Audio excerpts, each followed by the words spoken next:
Well, my friends, we are fixing to make another set of these, and I've got a video where I molded these before, but I never did show the beginning and the end process. I thought we were finished with this project, and we had a customer that came out of nowhere. I made one of the latches for on that vice cart. These go on that vice cart. He also needed this. We do not have a pattern for the wheel itself, but this is the axle. One side has dowels, the other doesn't. One that doesn't is going to go face down, and I'm going to gate it back here. Put our open riser right here.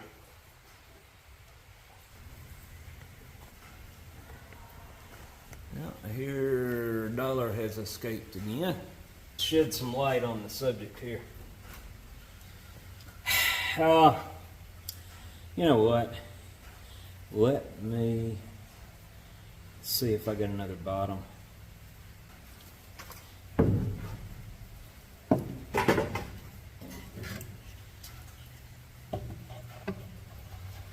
Perfect. All right. Do away with this one. I tell you, dollar has escaped. Yeah, she was hanging out with me. She got a bunch of loving in the kitchen. She just didn't know what she wanted. She would come out, buy me in, pay me in. I had to get back to work. I was giving her all my attention. After about 10 minutes, I was like, well, you know, I got to get back to work. Yep. So she laid there for a minute, and then she grabbed her piece of cheesy garlic bread and whined to go outside. And I looked out the window a few minutes later, and she was over there in the field. Yeah. Won't see her the rest of this evening.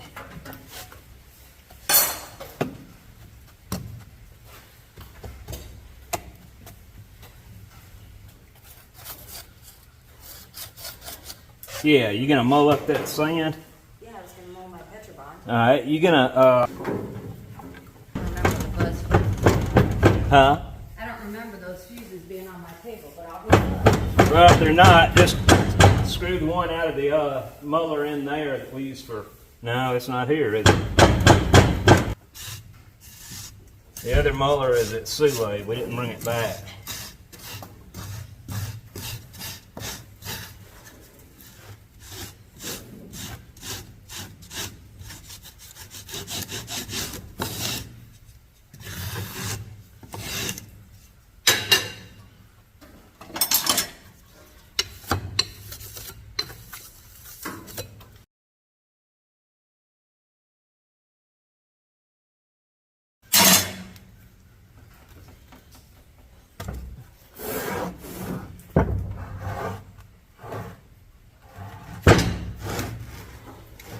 Did you find them? Of course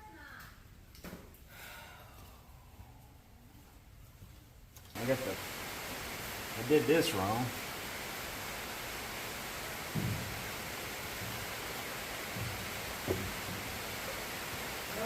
It's possible.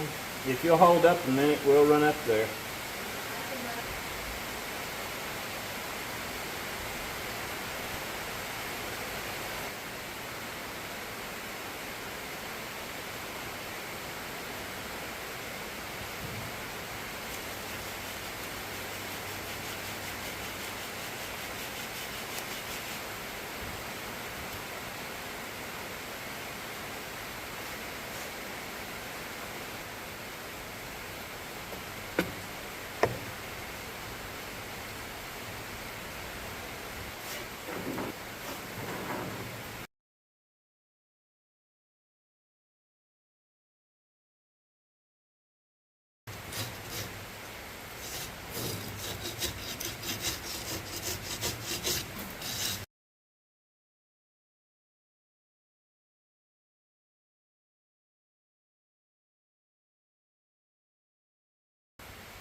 Let's just put a wide gate in it.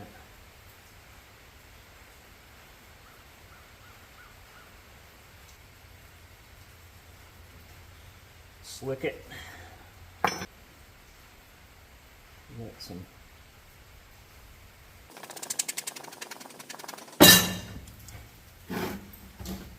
All right. Hey, Dollar's here. And you are wet. Get away. Go on. Here, Mama. All right, so the iron is going to come through here. It's going to come down through the coat into this, and then it's going to come back. Let's put a little bit of a rolled edge on that shoulder. And it's going to fill the bulb. As it's rolling out from under the bulb, all the contaminants, any that may have gotten past the pouring basin, are going to get trapped in the bulb. As good clean iron flows up under it, fills this, and then fills this. Now on the coat, I've already cut my sprue, so all I got to do is take the bulb out, the filter bulb, take the other half of the pattern out, and on the other half of the pattern I'm going to make an open riser right here in that boss on the other side.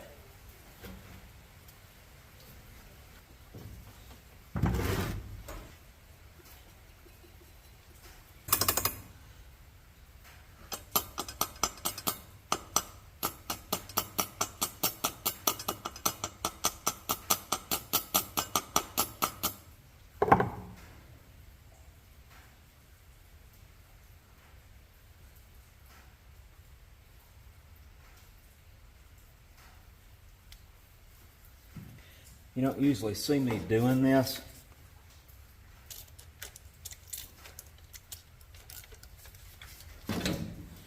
but that helps prevent the bottom of that hole from crumbling as I'm trying to cut this in.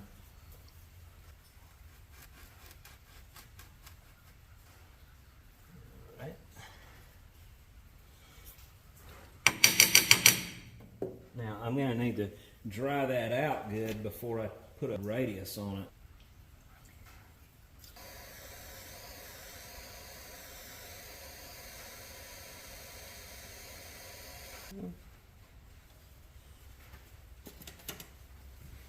Just going to go down in there and knock that. You don't dry it out before you try this, it'll just smear on you. Beautiful.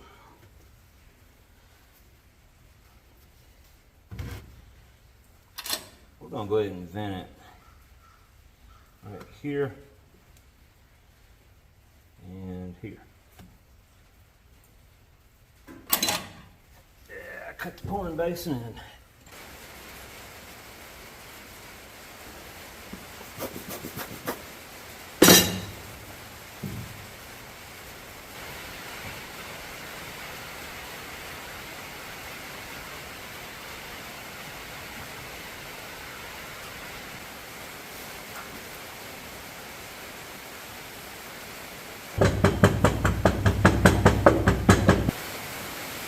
Gotta have one of these in brass. Being yellow brass, we're gonna make a cool crank handle.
So to keep from having points on the coat, or what I'm going to make is a drag, I'm going to go ahead and I'm going to cut down a little bit here.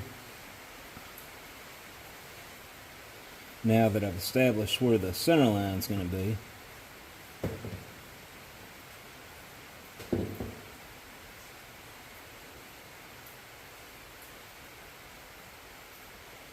I'm going to try to make that a flat plane.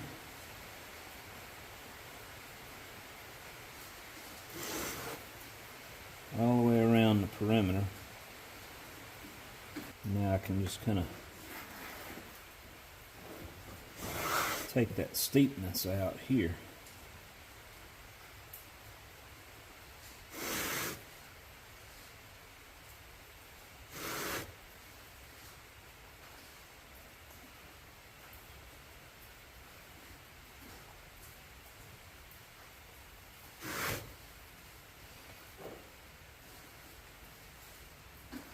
All right.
All the gates, all the runners, all the vents are in the coat.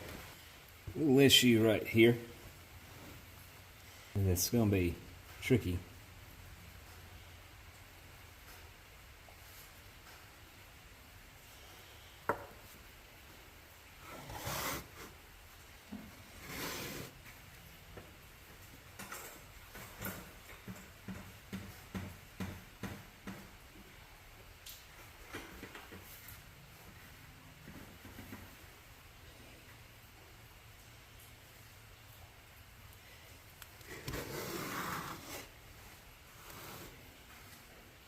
Looks good.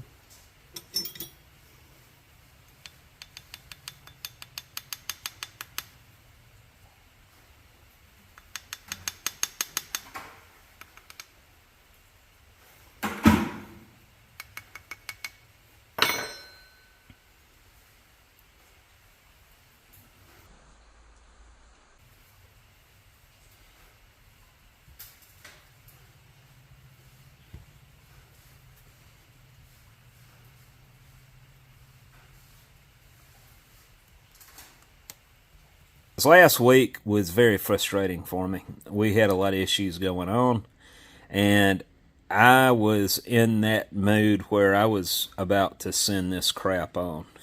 And after I calmed down and thought about it overnight, I relaxed, and we're going to do better. I don't know if we're going to be able to prevent flashing, but we can definitely improve this rough surface finish. The reason for that was the molds were torched because they were extra wet to try to hold their form. And if I could have poured that night, it would have been fine. They would have turned out great. But because we had issues with the furnace, it got put off about 2 nights before we could finally pour these. In the meantime, the sand, the clay in the sand is like a wick, and it reabsorbed the moisture along this surface area of the mold and created the steam damage. If we could have poured the night I torched them, we wouldn't have had this issue. So because of that, that's my fault. So we're going to just redo them again. I can't guarantee they're going to have any better form like in these areas, but at least the finish will be better. Look at that. That's not acceptable. That's just terrible. I'm not going to do it. I'm not going to set them on like that. Fixing to break some rotors on this nasty drizzly day. We are fixing to change the way we're breaking these rotors. Not with the crusher, but with the power unit. I'm running the auxiliary power off of this truck to power that thing. And the only thing I ever use this truck for anymore is for that and loading and unloading with the knuckle boom there. That's it. I bought this hydraulic package. What we're going to do is go ahead and get that wired up, get that into the system. I got everything to do it with. I just got to find time to do it. I'm anxious to get this beast out of here and get it out of the way. I'm tired of looking at it. It's blocking our area here. We can't go in and out. So yeah, we're going to have a whole different, easier way to bust rotors opposed to the way I've been doing it.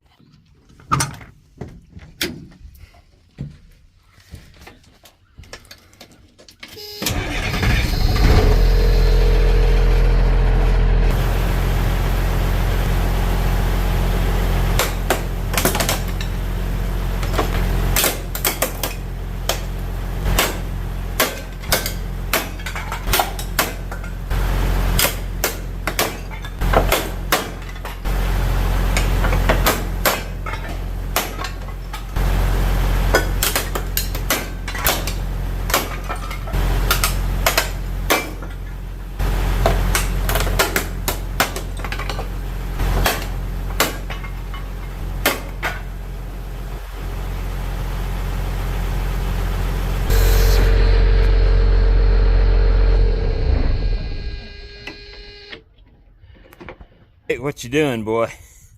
Huh? You got that grin on your face. You done something.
Come up.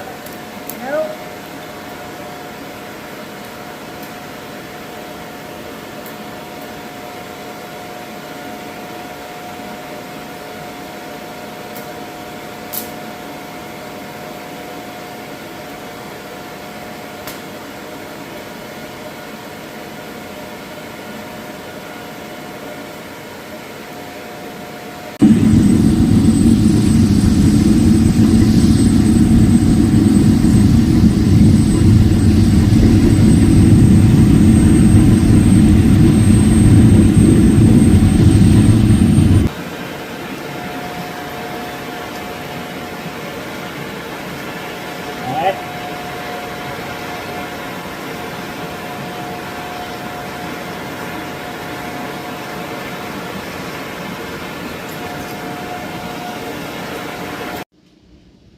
Because everything else had to stay in the mold overnight and cool, I did go ahead and break out the yellow brass casting that you see here, which is a bell and a crank. And they both look really good, except for one spot on the bell itself. It has a slight dip where the gate is. Not sure how that happened, and the customer is going to be removing exterior metal on the bell prior to using it. So we went ahead and shipped that just to make sure we don't have to recast it again. $1. You're nasty. You can't come in the house looking like that.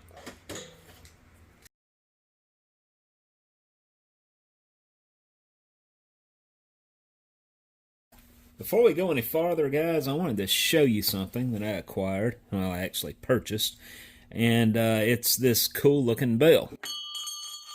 I'm always looking for just the right shaped bell to use for patterns and things like that. As my wife and I were in an antique store, I happened to see this. Well, the antique store only deals with European antiques. My hopes were, when I saw this, that it was possibly made at Whitechapel Bell Foundry, which is a whole different story, but I've always been fascinated with them, and they were, as of a couple of years ago, the oldest operating foundry in existence, which also made the Liberty Bell, by the way. Back to this bell. I got a good deal on it. As I was looking the markings over on it, it's got ARP, not to be mistaken with AARP.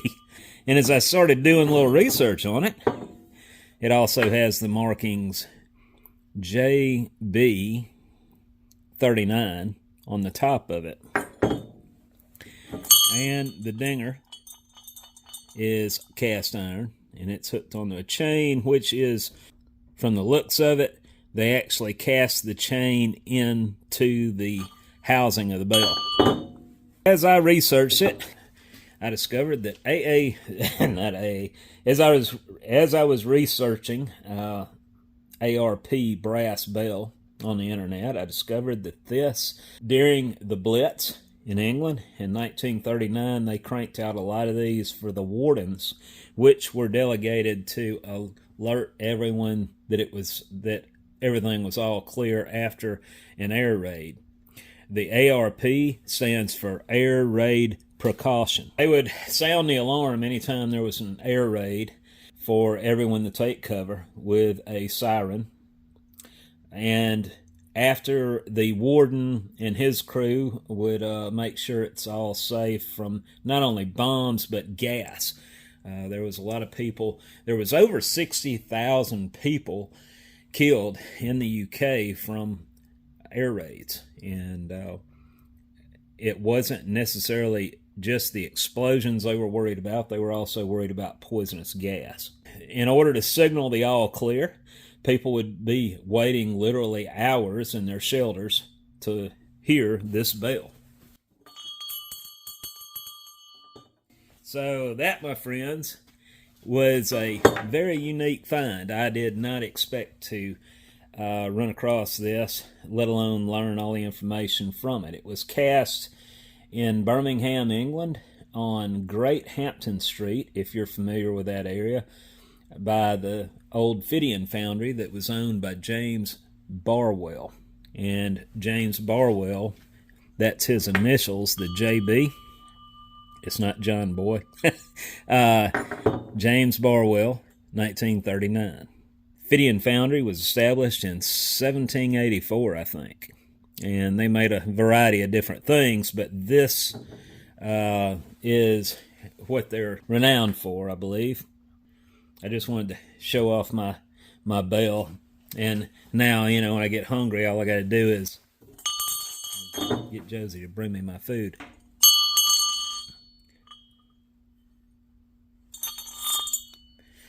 Pretty cool, huh? Got the Atlas 7B drug out of its hole. It has a new owner now. It's going to be going to a new home up in Mountain City, Tennessee. Mr. Shelburne Wilson is the highest bidder, and he's already paid for it, so it's just a matter of waiting for him to come down when the weather's right and pick it up. I got to get the other guard, get it on, and clean it up. I'm going to miss it. I didn't use it that much over the last couple years. It came in handy when I needed it, but honestly, it doesn't matter if I had a complete machine shop. I wouldn't have been using any of it for the last several years. We've been strictly doing nothing but foundry work, and that takes all of my time. On the right, we got to recast that along with the other one that goes with that. We have this set is ready to ship out once I get it ground and cleaned up and stress relieved. We got a hole right there, and my guess is it's possible that the sand broke off on the side and fell there and created that void. Also on this casting here, which is a new Britain Vise cart axle, we got to recast that. You see that manganese right there. I told you, next time you see me, I'm going to have that mess cut off. Finally got a haircut yesterday. Feel better. To the left of me is the molding machine. We're going to be, now that we got the Atlas headed out the addition, this is going in. That's going to be a job. This thing is heavy. Even with wheels, it may as well be like a huge sled. Can't turn the thing, but I'm anxious to get this in the building and get it working. Hear ye, hear ye. We are together at the Yield Machine Shop at the Florida Flywheelers this year at 1 o'clock to 3 o'clock on February the 25th.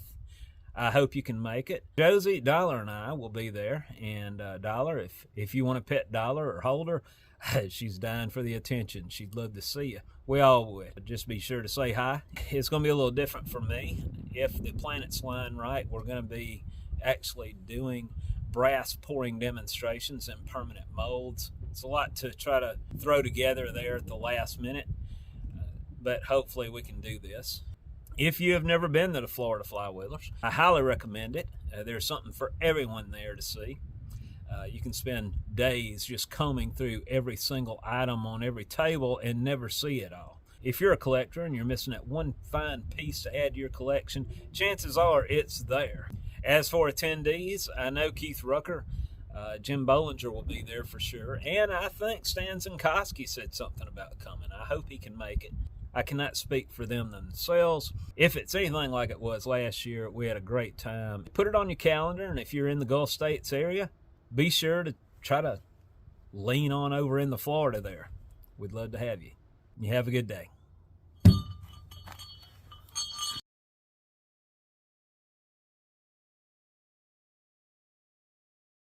For those who have been asking about the Windy Hill Foundry hats, these are now available on my website, windyhillfoundry.com, under stores, or you can click on the above link.